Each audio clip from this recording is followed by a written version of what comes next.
welcome to this Urban Tango Nights recap for our classes on the 1st and 4th of June. So the class on the 1st of June was taught by Sarah and Tara and was on Ford Ochos and Volcadas, and that will be at the end of this video. And the Thursday class was taught by myself and Alison, and it was on Milonga. So we started off with the usual Milonga box of back step on the right, side step to the left, 2 steps forward on the outside, back in line. And then we talked about the Lisa rhythm and the Trapsy rhythm to talk about changes in timing and changes in speed.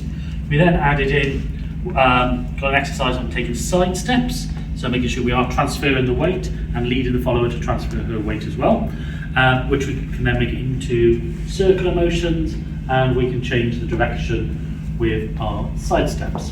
We then did an exercise on rock steps. So from the outside system, rocking the weight forward and backwards on each foot, changing the height so it can go lower, we can make it go around in a circle, and we can make it travel sideways in either direction. We then added in kicks. So from our outside walk, we can scoop down and pick up, and we can get kicks both forward and back.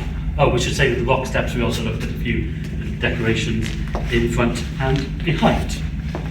We also looked at the fake count steps, or the trapsy by stepping to the side and going to transfer the weight and then bringing it back.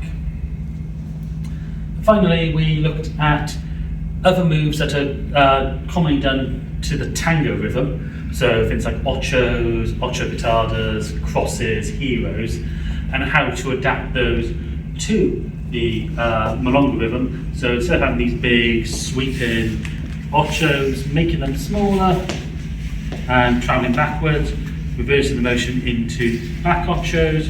We looked at whipping these around into heroes, and as I say, ocho pitadas, and also little chains of crosses too. So I think that covers everything we taught in our class on Milonga. Now over to Sarah and Tara for ochos and volcadas. Hello, so in today's class we were doing a combination of forward ochos, building on what's been done in previous weeks, followed into the volcada, when we're looking at different ways of getting in and out, and ways of also introducing hooks. So if we start the class by going through our... So we started the ocho by going into a rock step, leaders back, and then going through with the chest as many times as required, back into walking out. From there, we were then able to translate this into adding our volcada. So from our forward step, we then sunk down, which we earlier tried doing, but instead of just getting to this point and standing up, we'll be led all the way around into the sweep with the leader moving their leg out of the way, and then unhooking so that we can then continue to walk on out. We then vary this by adding multiple volcadas in a row. So in this case, once again, going from our forward ocho, we led down, led into this sweep with the lead again further away. We're then unhooking and being led back into another volcada, from which we can do as many as we like, or simply walk out.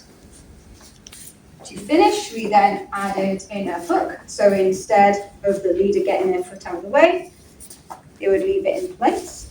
So when we get to here, we can feel there is something in the way, so instead of keeping around, we're able to hook the leg around.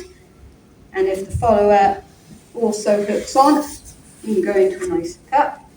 And they can interchange that between catching or going into a full volcada.